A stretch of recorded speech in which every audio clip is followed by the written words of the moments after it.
Hello students, कैसे हैं आप सब। आई होप आप सब अच्छे होंगे। आज हम चैप्टर 1 का पार्ट 5 करेंगे। सबसे पहले तो आपको थैंक यू, आपने सभी मेरी पुरानी वीडियोस पे 200 प्लस व्यूज़ दिए, उसके लिए आपका बहुत बहुत थैंक यू। इसी तरीके से अपना लव और सपोर्ट इस चैनल पे बनाते रहो और वीडियोस को लाइक करके चैनल को सब्सक्राइब कर देना। चलिए पार्ट 5 में आज हम क्या पढ़ने वाले हैं। आज हम बुक कीपिंग के बारे में भी पहले समझते हैं। बुक कीपिंग से स्टार्टिंग करते हैं। बच्चे ना बुक कीपिंग और अकाउंटिंग में हमेशा कंफ्यूज रहते हैं, है ना। तो बुक कीपिंग पहले हम समझेंगे। बुक कीपिंग के अंदर भी ना ट्रांजेक्शन्स रिकॉर्ड होती है। अब आप बोलोगे अकाउंटिंग में भी ट्रांजेक्शन रिकॉर्ड होती थी। हमने क्या पढ़ा था, अकाउंटिंग में ट्रांजेक्शन जर्नल्स में रिकॉर्ड होती थी, याद है। लेकिन बुक कीपिंग में ट्रांजेक्शन जर्नल में रिकॉर्ड नहीं होती। हम क्या करते हैं, सेपरेट सेट ऑफ बुक्स बना लेते हैं। इस सेपरेट सेट ऑफ बुक्स क्या होता है, देखो मैंने लिखा है, refers to recording transaction in separate set of books. Separate set of books का मतलब क्या होता है, हर एक चीज की अलग बुक बन जाती है। फॉर एग्जाम्पल, परचेज का अलग बुक बना दिया आपने, एक परचेज की बुक बना दी, ठीक है। क्या बना दी, परचेज की अलग बुक बना दी। जैसे मान लो ये देखो, ये परचेज की बुक बना दी आपने, परचेज बुक। अब जब भी आप माल खरीदोगे, जब भी आप गुड्स परचेज करोगे, तो आप इसी में रिकॉर्ड करोगे, ठीक है। फिर आपने क्या करा, सेल्स की अलग बुक बना दी, सेल्स की अलग बुक बना दी।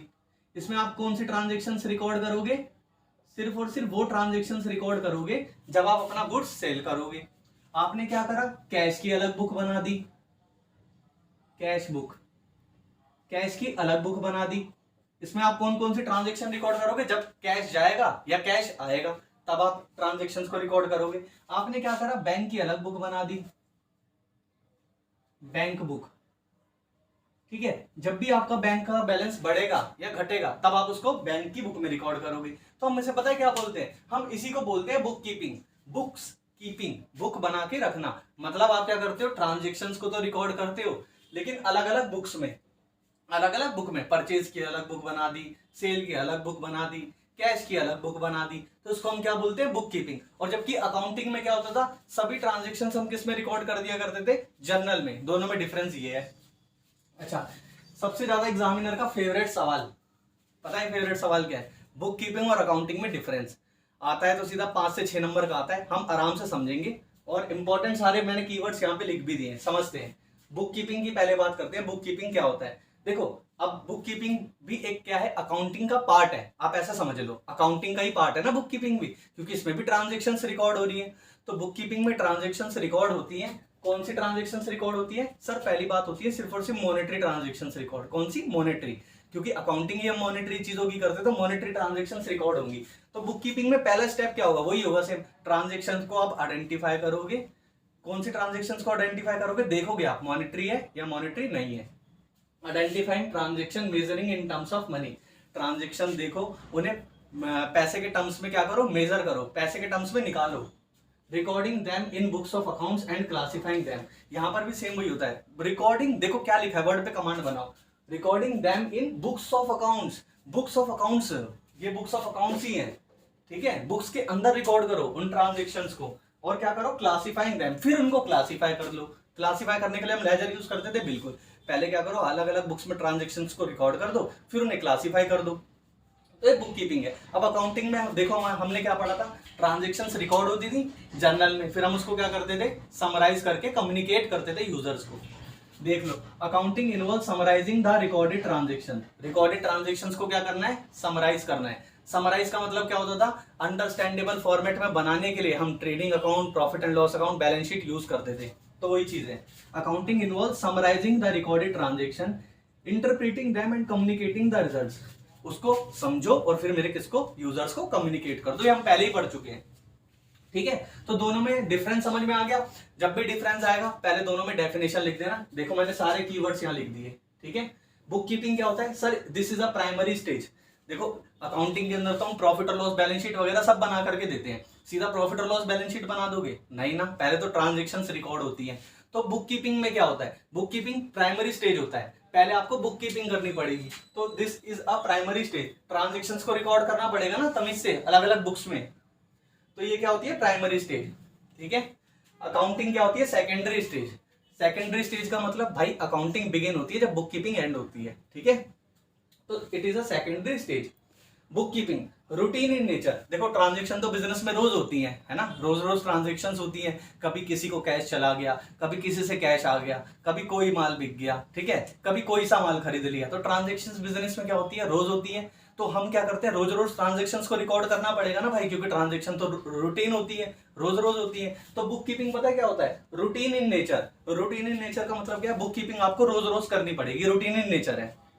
अकाउंटिंग क्या होती है, this job is analytical and dynamic in nature. Accounting मेरी डायनामिक इन नेचर की होती है। अब आप बोले डायनामिक इन नेचर का मतलब क्या है, बताओ। अकाउंटिंग के अंदर क्या आपको रोज रोज काम करना है, रोज रोज प्रॉफिट और लॉस बनाना है, रोज रोज बैलेंस शीट बनानी है, नहीं ना। हमने पढ़ा था कि बिजनेसमैन अपना प्रॉफिट और लॉस और बैलेंस शीट कब बना करके देते हैं, अकाउंटिंग पीरियड पे। हम बोलते थे ना ड्यूरिंग द अकाउंटिंग पीरियड कितना प्रॉफिट कमाया।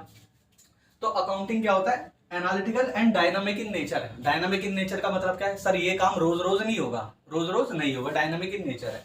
अगला specialise function perform by trained staff. Accounting के अंदर बताओ प्रॉफिट और लॉस और बैलेंस शीट बना के देनी है भाई। रिलायंस कंपनी मान लो बड़ी बड़ी, उसकी जो रिलायंस कंपनी उसकी ट्रांजेक्शन्स कितनी बड़ी है, कितना बड़ा प्रॉफिट और लॉस अकाउंट बनता है। और सबसे बड़ी बात है इतनी बड़ी कंपनी है तो प्रॉफिट और लॉस अकाउंट तो बिल्कुल ठीक बनना चाहिए। तो अकाउंटिंग के अंदर क्या होता है सर, आपको स्पेशलाइज फंक्शन ट्रेंड स्टाफ से करवाने होते हैं। अब एक बात आप सोचो, अगर मैं प्रॉफिट और लॉस बनाने के लिए कोई नॉर्मल सा पर्सन रख दूं जिसे जो ट्रेंड ना हो, तो बताओ क्या हो जाएगा, अकाउंटिंग गलत हो जाएगी ना। तो अकाउंटिंग के अंदर पता है क्या होता है, हमें ट्रेंड स्टाफ चाहिए होता है जो फंक्शंस को परफॉर्म करेगा, स्पेशलाइज फंक्शंस को परफॉर्म करेगा, ठीक है। अच्छा एक बात बताओ, बुक कीपिंग में हम रिकॉर्डिंग करते हैं ना ट्रांजेक्शन्स के बुक्स के अंदर, इसके अंदर क्या मुझे कोई ट्रेंड स्टाफ चाहिए, नहीं भाई। मैं तो चाहूँ तो किसी भी पर्सन को सिखा सकता हूँ कि भाई ये बुक है, ये परचेज की बुक है, जब भी माल आए आप इसको रिकॉर्ड कर देना। तो इसमें कौन सा मुझे ट्रेंड स्टाफ की जरूरत है, नहीं है ना। तो वही चीज है, नॉट रिक्वायर ट्रेंड स्टाफ, ठीक है। तो ये भी इसमें एक डिफरेंस है। अगला does not require special skills. Book keeping के अंदर कोई स्पेशल स्किल्स चाहिए, नहीं चाहिए, कोई भी कर लेगा। 11 का बच्चा 12 का ही बच्चा कर लेगा, जब आप अकाउंटिंग पूरी पढ़ लोगे अच्छे से आप भी कर लोगे। तो वही चीज है, does not require special skills. Book keeping के अंदर कोई स्पेशल स्किल्स नहीं चाहिए। अकाउंटिंग के अंदर क्या चाहिए sir, accounting require special skills. यहाँ पे आपको क्या चाहिए, स्पेशल स्किल्स चाहिए। अभी हमने बुक कीपिंग और अकाउंटिंग का डिफरेंस पूरा अच्छे से क्लियर कर लिया।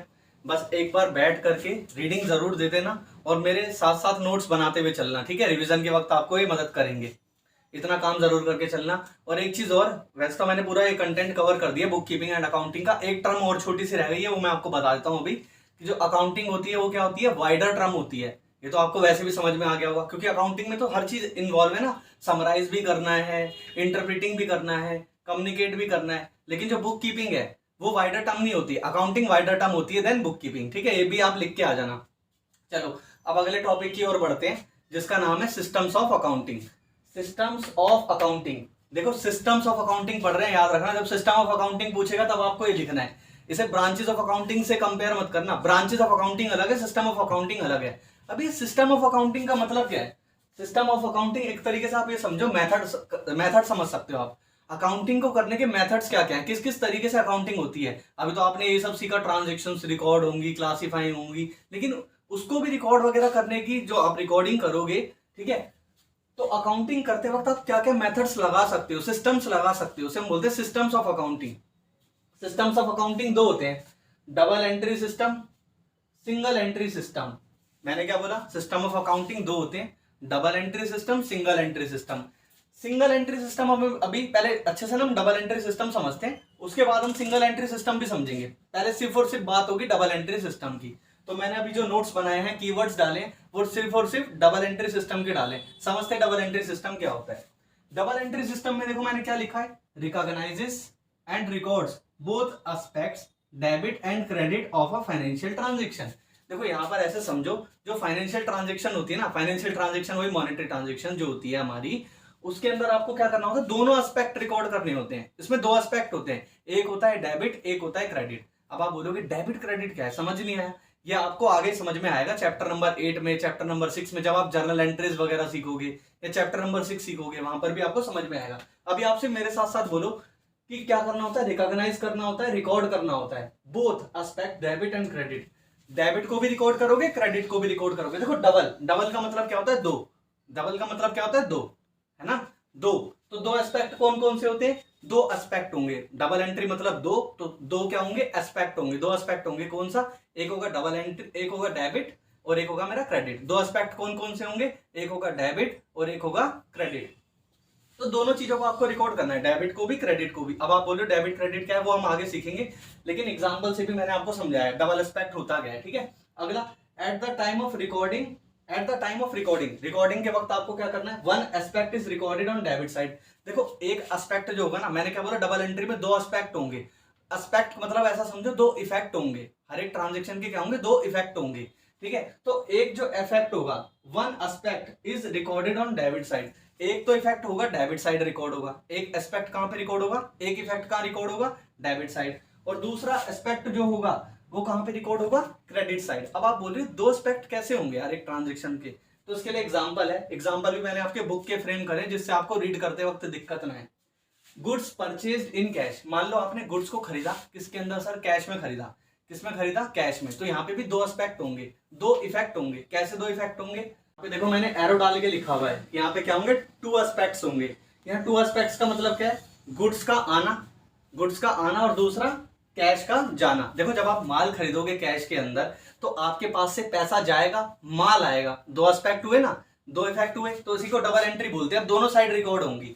अब इसमें होगा क्या? जब माल आया वो होगा डेबिट। परचेज, माल जब भी आता है ना हम खरीदते हैं उसे परचेज लिखते हैं, तो वो क्या होगा? डेबिट। और कैश गया तो वो होगा क्रेडिट। अब आप बोल रहे हो कैश गया तो वो क्रेडिट क्यों हुआ और माल आया तो वो डेबिट क्यों हुआ? भाई ये हम आगे सीखेंगे, लेकिन मैंने आपको एग्जाम्पल फ्रेम करके पूरा लिखवा दिया है। अगर बुक्स के अंदर आप रीड करोगे तो आपको पूरा क्लियर हो जाएगा, और एग्जाम में अगर क्वेश्चन आता है तो आप क्या करोगे? ये सारे कीवर्ड्स डाल के आओगे, एग्जाम्पल फ्रेम करके आओगे डबल एंट्री में।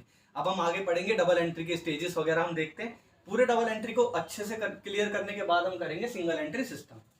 तो स्टूडेंट्स डबल एंट्री सिस्टम आपको समझ में आ गया होगा, एक बेसिक ओवरव्यू भी बन गया होगा। ठीक है, अब हम पढ़ने वाले हैं stages of double entry system. देखो अच्छा एक चीज और, जो सिस्टम ऑफ अकाउंटिंग है, देखो अब समझना, वर्ड्स पे कमांड बनाया करो। सिस्टम ऑफ अकाउंटिंग है, हम अकाउंटिंग के सिस्टम पढ़ रहे हैं, इसको बुक कीपिंग से कंपेयर मत करना। पहली चीज, बुक कीपिंग मैंने आपको बताया अलग है, अकाउंटिंग अलग है। सिस्टम हम अकाउंटिंग के पढ़ रहे हैं, बुक कीपिंग के नहीं पढ़ रहे। तो हम क्या पढ़ रहे हैं? System of accounting. ठीक है, हम समझेंगे अकाउंटिंग के पॉइंट ऑफ व्यू से समझना, इसको दिमाग में अकाउंटिंग रख के समझना, बुक कीपिंग से कंपेयर मत करना। देखो मैंने लाइन की बोली भी समझाऊंगा। अब हम स्टेजेस पढ़ेंगे। स्टेजेस किसकी पढ़ेंगे? Double entry system. Single entry system की तो अभी हमने बात भी नहीं करी, डबल एंट्री सिस्टम अभी सिर्फ समझा है। अब अगला टॉपिक है stages of double entry system. समझते हैं क्या स्टेजेस होती हैं। डबल एंट्री सिस्टम की सर कितनी स्टेज होती है? 3 स्टेजेस होती है। 3 स्टेजेस। कितनी स्टेज होती है? 3 स्टेजेस, 3 स्टेज होती है। नंबर 1, पहली स्टेज क्या होती है? Recording transaction. अब देखो आप इस टॉपिक को किसके पॉइंट ऑफ व्यू से समझ रहे हो, क्या पढ़ रहे हो? System of accounting.